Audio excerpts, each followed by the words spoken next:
అందరికీ స్వాగతం. ఈరోజు మనం ఒక చాలా పాత కథ అంటే ఆదికాండంలోని ఒక కీలక ఘట్టాన్ని పరిశీలిద్దాం. యాకోబు కథ. ముఖ్యంగా అతను తన మావగారైన లాబాను దగ్గర 20 ఏళ్లు గడిపి ఆ తర్వాత ఎలా బయటపడ్డాడు, తన స్వస్థలానికి ఎలా తిరిగి వెళ్లాడు అనేది. అవును. ఆదికాండము 31వ అధ్యాయం దీని గురించే వివరిస్తుంది. ఇది కేవలం ఒక ప్రయాణం కాదు, అంతకు మించి చాలా ఉందిందులో. కరెక్ట్. ఇక్కడ మనకు కనిపించేది కుటుంబంలో పెరిగే టెన్షన్, ఒక రకమైన సీక్రెట్ ఎస్కేప్ అంటే రహస్యంగా పారిపోవడం, ఆ తర్వాత పెద్ద గొడవ, వాగ్వివాదం. చివరికి ఒక ఒప్పందం కూడా. అసలు ఈ సంఘటనల వెనుక ఏముంది? ఈ మామాలుళ్ల బంధం ఇంత క్లిష్టంగా ఎందుకుంది? దీనిపై లోతైన విశ్లేషణ చేద్దామా? తప్పకుండా. ఇది నిజానికి అనేక అంశాల కలయిక.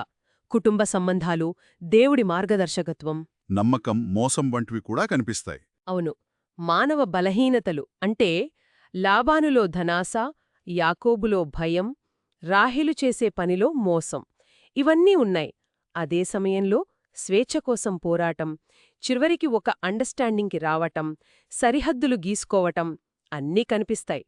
20 ఏళ్ల కథ క్లైమాక్స్కి వచ్చినట్టు అనిపిస్తోందిక్కడ. కథ మొదలవడమే ఆ, లాబాను కుమారులు యాకోబు గురించి గుసగుసలాడుకోవడంతో మొదలవుతుంది గదా. అవునవును.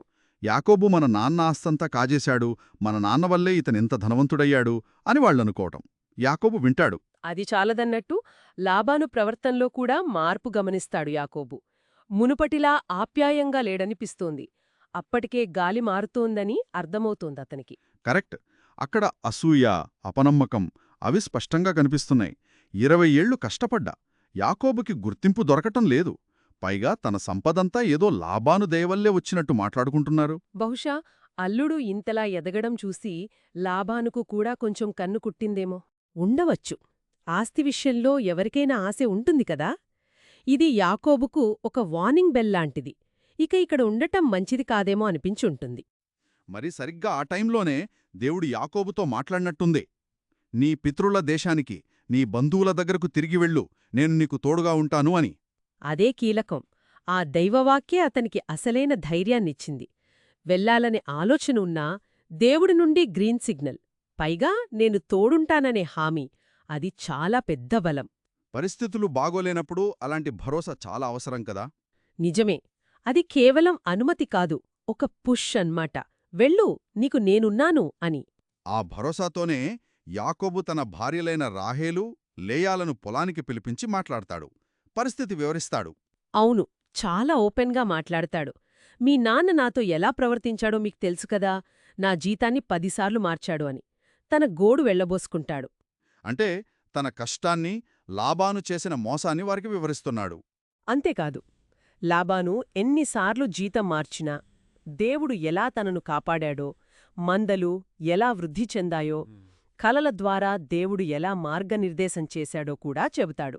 ఆ పొడలు, చారలు గల గొర్రెల విషయం అది నిజంగా ఆసక్తికరంగా ఉంటుంది.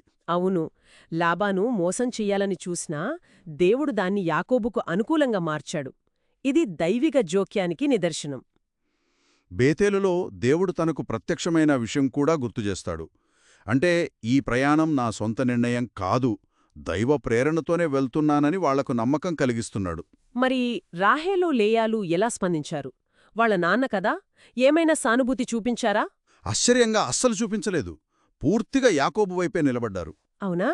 వాళ్ళు ఇంకా సూటిగా అడిగారు, ఇంకా మా నాన్నింట్లో మాకేం బాటా ఉంది, ఆయన మమ్మల్ని నమ్మేసుకోలేదా అని. ఇది చాలా పెద్ద మాట.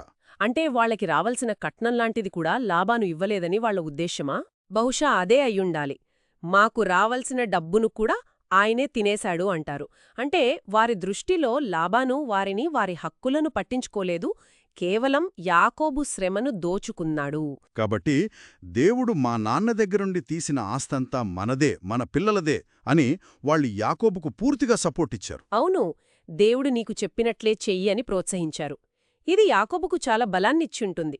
తన నిర్ణయం సరైనదే అని గట్టిగా నమ్మి ఉంటాడు. ఇక వాళ్ల సపోర్ట్తో యాకోబు ఆలస్యం చేయలేదు. వెంటనే బయలుదేరాడు. భార్యలు, పిల్లలు, పశువులు, ఆస్తి అంతా తీసుకుని. అవును, ఎవరికీ చెప్పకుండా, లాబానుకు తెలియకుండా ఒక రాత్రికి రాత్రే కనాను వైపు పయనం. కాని ఇక్కడే ఒక ట్విస్ట్. లాబాను గొర్రెల బొచ్చు కత్తిరించడానికి వెళ్ళినప్పుడు రాహేలు ఏం చేసింది?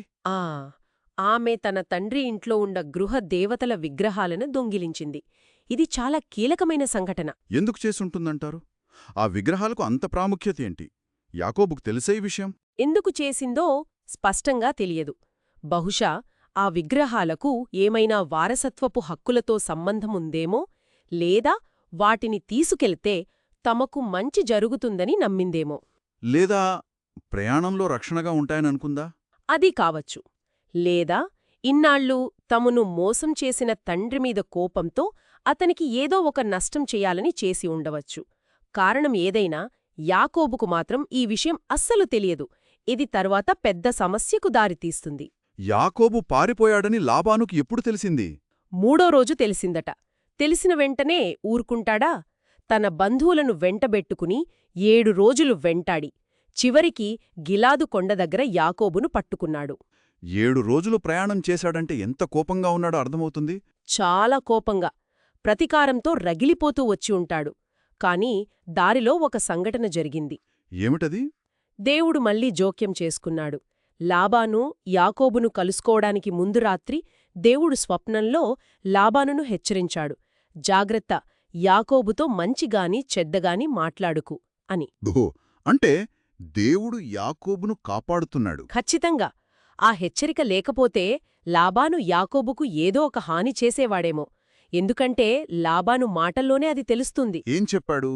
యాకోబుతో అంటాడు, నీకు హాని చేయడానికి నాకు శక్తి ఉంది, కాని మీ తండ్రి దేవుడు నన్ను హెచ్చరించాడు కాబట్టి ఊరుకుంటున్నాను అని. అంటే దేవుని హెచ్చరిక వల్లే ఆగాడనమాట. అయినా తన కోపాన్ని ఆపుకోలేకపోయాడు గదా. ఆపుకోలేకపోయాడు. యాకోబును నిలదీశాడు. నన్ను ఎందుకు మోసం చేశావు? నా కూతుర్లను బందీల్లా ఎందుకు తీసుకెళ్తున్నావు? కనీసం ముద్దు పెట్టుకుని పంపించే అవకాశం కూడా ఇవ్వలేదు.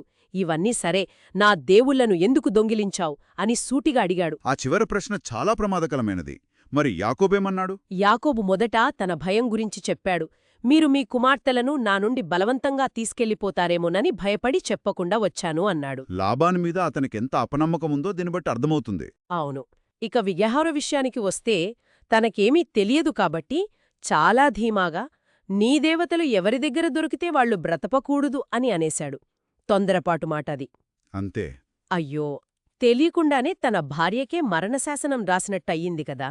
అంతే కదా. తర్వాత లాబాను వెతకడం మొదలుపెట్టాడు. యాకోబు గుడారం, లేయా గుడారం, దాసీల గుడారాలు అన్నీ వెతికాడు. ఏం దొరకలేదు. ఏం దొరకలేదు. చివరికి రాహేల్ గుడారానికి వచ్చాడు.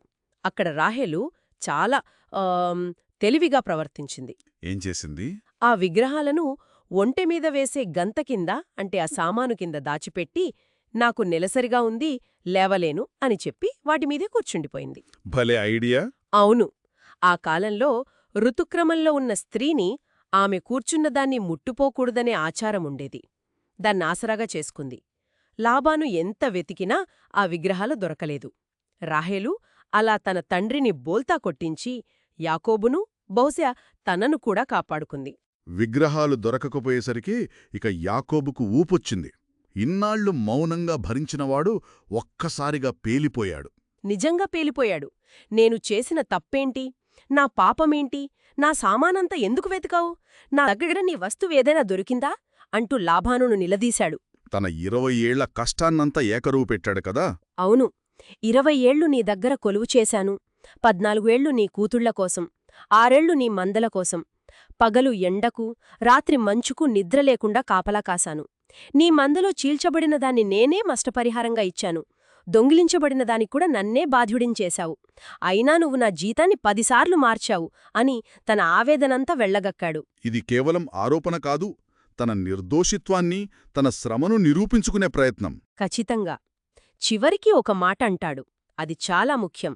నా తండ్రి దేవుడు, అబ్రాహాము దేవుడు, ఇస్సాకు భయపడిన దేవుడు నాకు తోడుగా ఉండకపోతే నువ్వు నన్ను ఒట్టి చేతులతో పంపించేసేవాడివి. దేవుడు నా ప్రయాసను, నా చేతుల కష్టాన్ని చూశాడు. అందుకే నిన్ను నిన్న రాత్రి గద్దించాడు అన్నాడు. ఆ మాటలతో లాబానుకు గట్టిగా తగిలినట్టుంది. తన వాదనలో పసలేదని అర్థమైందా? బహుశా అర్థమయ్యింది. యాకోబు మాటల్లో నిజాయితీ, దేవుడు తన పక్షాన ఉన్నాడని నమ్మకం, పైగా దేవుడి హెచ్చరిక, ఇవన్నీ కలిసి లాబాన్ను తగ్గించాయి. అయినా పైకి ఇంకా ఈ కూతుర్లు నా కూతుర్లు, ఈ పిల్లలు నా పిల్లలు, ఈ మంద నా మంద అని అంటాడుగాని కాని యాకోబును ఆపలేనని తెలుసు. తెలుసు. అందుకే సరే ఇక గొడవొద్దు, మన మధ్య ఒక ఒప్పందం చేసుకుందామని ప్రతిపాదిస్తాడు. ఇది నిజమైన మార్పంటారా, లేక పరిస్థితి చేయి దాటిపోయింది కాబట్టి సర్దుకుపోవడమా? చెప్పలేం, బహుశా రెండూ కావచ్చు. భవిష్యత్తులో మళ్లీ గొడవలు రాకుండా ఉండటానికి ఒక శాంతి ఒప్పందంలా దీన్ని చూసి ఉండొచ్చు. సరే, ఆ ఒప్పందం ఎలా జరిగింది? వాళ్లు ఒక పెద్ద రాయిని తీసుకుని స్తంభంలా నిలబెట్టారు. దాని చుట్టూ రాళ్లు పోసి ఒక కుప్పలా చేశారు. దాన్ని సాక్షిగా పెట్టారు. దానికి పేర్లు కూడా పెట్టారు కదా? అవును. లాబాను తన భాష అయిన ఎరామిక్లో యగర్ షాహదూత అన్నాడు. యాకోబు హీబ్రూలో గలేదు అన్నాడు. రెండింటికీ అర్థం సాక్షి కుప్ప అని. మిస్పా అని కూడా పేరు పెట్టాడు లాబాను. అవును. మిస్పా అంటే కావలి గోపురం. దాన్నర్థం మనం ఒకరికొకరం దూరంగా ఉన్నప్పుడు దేవుడే మనిద్దరి మధ్య కాపరాగా ఉండుగాక అని. ఈ ఒప్పందంలో షరతులేంటి? ముఖ్యంగా 2 షరతులు. ఒకటి, యాకోబు లాబాను కూతుర్లను బాధపెట్టకూడదు, వాళ్ల మీదకు వేరే పెళ్లిళ్లు చేసుకోకూడదు. ఇది కుటుంబపరమైన జాగ్రత్త. రెండోది, ఆ రాళ్లకుప్ప, ఆ స్తంభం ఇద్దరి మధ్య సరిహద్దు. హాని చేసే ఉద్దేశ్యంతో ఎవరూ ఆ సరిహద్దు దాటకూడదు. దేవుణ్ణి సాక్షిగా, న్యాయాధిపతిగా ఉంచి ప్రమాణం చేసుకున్నారు. అలా ఆ ఘర్షణ ఒక ఒప్పందంతో ముగిసింది. తర్వాత యాకోబు బలి అర్పించి అందరూ కలిసి భోజనం చేశారు. అవును. మరుసటి రోజు ఉదయాన్నే లాబాను లేచి తన కుమార్తెలను, మనుమలను ముద్దు పెట్టుకొని దీవించి తన దారిన తాను వెళ్ళిపోయాడు. ఒక రకంగా ప్రశాంతంగానే ముగిసింది వ్యవహారం. పైకి చూస్తే అంతే. 20 ఏళ్ల క్లిష్టమైన బంధానికి ఒక ముగింపు. కాని ఇది నిజమైన సయోధ్యనా, లేక కేవలం ఒక ఒప్పందమా అనేది ఆలోచించాలి. వాళ్లు గీసుకున్నది భౌతిక సరిహద్దులే కాదు, బహుశా మానసిక సరిహద్దులు కూడా. అంటే ఈ మొత్తం కథనం నుండి మనం నేర్చుకోవాల్సిందేంటి? చాలా ఉన్నాయి.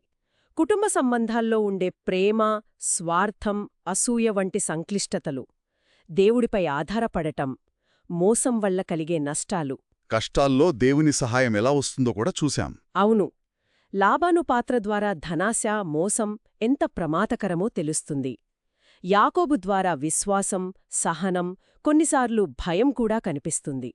రాహేలు ద్వారా తెలివి, మోసం రెండూ కనిపిస్తాయి. చివరికి ఎంత పెద్ద గొడవలైనా ముందుకు సాగడానికి కొన్నిసార్లు స్పష్టమైన ఒప్పందాలు, సరిహద్దులు అవసరమని ఆ నిబంధన తెలియజేస్తుంది. ఆ గలేదు, మిస్పా అనే పేర్లు అవి కేవలం సరిహద్దును సూచిస్తున్నాయా, లేక వారి మధ్య ఇంకా అపనమ్మకం మిగిలి ఉందని కూడా సూచిస్తున్నాయా? అది మంచి పాయింట్. మిస్పా దేవుడు మన మధ్య కనిపెట్టునుగాక అనడంలోనే మనమొకరినొకరు నమ్మలేకపోవచ్చు, కాబట్టి దేవుడే మనల్ని గమనించాలి అనే భావన ఉంది కదా? నిజమే. అంటే ఇది పూర్తి శాంతి కాదు, బహుశా ఒక అనివార్యమైన ఏర్పాటు. అవును. ఘర్షణను నివారించడానికి చేసుకున్న ఒక ప్రాక్టికల్ అరేంజ్మెంట్లా కనిపిస్తుంది. ఆ గాయాలు, ఆ అపనమ్మకాలు పూర్తిగా మాయమయ్యాయని చెప్పలేం. కాబట్టి ఈ కథ విన్న తరువాత మనల్ని ఆలోచింపజేసే ప్రశ్న ఒకటి మిగిలి ఉంది. యాకోబు, లాబాన్ల మధ్య కుదిరిన ఈ నిబంధన వారి మధ్య నిజమైన శాంతిని, సయోధ్యను తెచ్చిందా, లేక అది కేవలం భవిష్యత్తు గొడవలను ఆపడానికి గీసుకున్న ఒక లక్ష్మణరేఖ మాత్రమేనా? ఈ సరిహద్దులు వారి మధ్య దూరాన్ని పెంచాయా లేక తగ్గించాయా? ఈ సమగ్ర విశ్లేషణకు ధన్యవాదాలు. చాలా విషయాలు తెలిసాయి. నాకు కూడా ఈ చర్చ ఆసక్తికరంగా అనిపించింది. మరో ఆసక్తికరమైన అంశంతో మళ్ళీ కలుద్దాం. అందరికీ సెలవు.